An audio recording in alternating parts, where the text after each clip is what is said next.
إلى الله عدنا بسم اللہ الرحمن الرحیم. میرے پیارے ناظرین السلام علیکم ورحمۃ اللہ وبرکاتہ.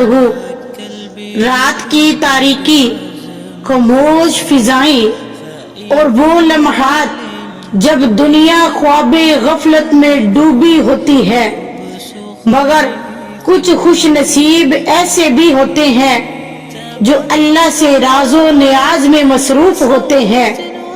تہجد کی نماز ایک ایسی عبادت جو دل کو سکون بخشتی ہے، رب کے قریب کرتی ہے اور دعاؤں کی قبولیت کی راہ ہموار کرتی ہے.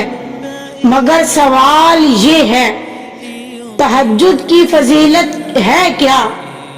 تہجد میں کتنی رکعتیں پڑھنی چاہیے؟ کیا تہجد کے لیے سونا ضروری ہے؟ تہجد کا وقت کب تک رہتا ہے؟ یہ وہ سوالات ہیں جو اکثر ہمارے ذہنوں میں آتے ہیں. آج ہم آپ کو ان تمام سوالات کے جوابات قرآن و حدیث کی روشنی میں فراہم کریں گے. اگر آپ بھی چاہتے ہیں کہ آپ کی راتیں نورانی بن جائیں تو اس ویڈیو کو آخر تک ضرور دیکھیں. تہجد کی فضیلت. تہجد کی نماز کو قرآن و حدیث میں بہت بلند مقام دیا گیا ہے. اللہ تبارک و تعالیٰ نے قرآن مجید فرقان حمید میں ارشاد فرمایا، سورۃ بنی اسرائیل میں، اور رات کے کچھ حصے میں تہجد پڑھا کرو، یہ تمہارے لیے ایک اضافی عبادت ہے. امید ہے کہ تمہارا رب تمہیں مقام محبوب تک پہنچا دے. رسول اللہ صلی اللہ علیہ وآلہ وسلم نے فرمایا، تم پر لازم ہے کہ رات کے قیام کو اختیار کرو، کیونکہ یہ تم سے پہلے نیک لوگوں کی عادت تھی. یہ اللہ کے قرب کا ذریعہ ہے، گناہوں کا کفارہ ہے اور برائیوں سے روکتا ہے. تہجد کی اہمیت کیا ہے؟ حضرت عمر بن عبدالعزیز کے بارے میں آتا ہے کہ وہ رات کو تہجد کے لیے اٹھتے اور روتے ہوئے دعا کرتے. کیا دعا مانگتے؟ کہ یا اللہ، میں تیری رضا چاہتا ہوں، میرے دل میں دنیا کی کوئی رغبت نہیں، مجھے اپنی محبت عطا فرما. ان کی عبادت اور زہد کی وجہ سے انہیں خلفائے راشدین میں شمار کیا جاتا ہے. امام ابو حنیفہ کا واقعہ مشہور ہے کہ انہوں نے ایک آیت پڑھی جس کا میں ترجمہ آپ کو بتاتی ہوں، جس کا ترجمہ کچھ اس طرح ہے.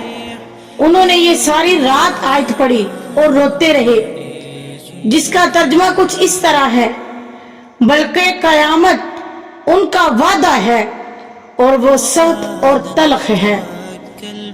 ہر رات وہ پوری رات روتے اور بار بار یہی عید دہراتے رہتے. یہ تہجد کی برکتیں ہی تھی کہ ان کے علم میں اتنی برکت ہوئی کہ آج بھی ان کا فقہ دنیا میں راج ہے. حضرت بلال تہجد کے وقت نبی کریم صلی اللہ علیہ وآلہ وسلم کے لیے وضو کا پانی لایا کرتے تھے، اور آپ صلی اللہ علیہ وآلہ وسلم نے ان سے فرمایا کہ بلال، میں نے جنت میں تمہارے قدموں کی آواز سنی. کہ بلال، میں نے جنت میں تمہارے قدموں کی آواز سنی، تم کون سا عمل زیادہ کرتے ہو؟ تو حضرت بلال نے جواب دیا، یا رسول اللہ صلی اللہ علیہ وبارک وسلم، جب بھی وضو کرتا ہوں تو 2 نوافل پڑھ لیتا ہوں. یہ تہجد اور نوافل کی برکت تھی کہ حضرت بلال کو جنت کی بشارت پانے والوں میں شامل ہو گئے. تہجد کی نماز کی رکعتیں کم از کم 2 پڑھیں یا زیادہ سے زیادہ 12 رکعتیں پڑھیں. نبی کریم صلی اللہ علیہ وآلہ وسلم عام طور پر 8 رکعات اور اس کے بعد وتر ادا فرمایا کرتے تھے۔ تہجد کا وقت عشاء کے بعد سے لے کر فجر سے پہلے تک ہوتا ہے، لیکن آخری تنہائی رات افضل ہے۔ تہجد کے لیے سونا ضروری نہیں، بلکہ افضل یہی ہے کہ تھوڑی دیر سو کر اٹھا جائے۔ یہ وہ نماز ہے جو نبیوں نے پڑھی، جو ولیوں نے پڑھی، جو صادقین کی سنت ہے۔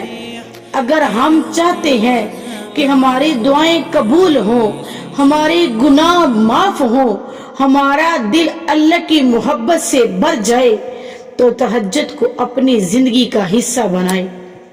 کیا آپ بھی تہجد پڑھنے کا ارادہ رکھتے ہیں؟ ہمیں کمنٹ میں ضرور بتائیں، اور اس نیکی کو دوسروں تک ضرور پہنچائیں تاکہ وہ اس سے فائدہ اٹھا سکے، اور اس ویڈیو کو زیادہ سے زیادہ شیئر کریں تاکہ لوگ اس بات کو سن کر اس پر عمل کریں۔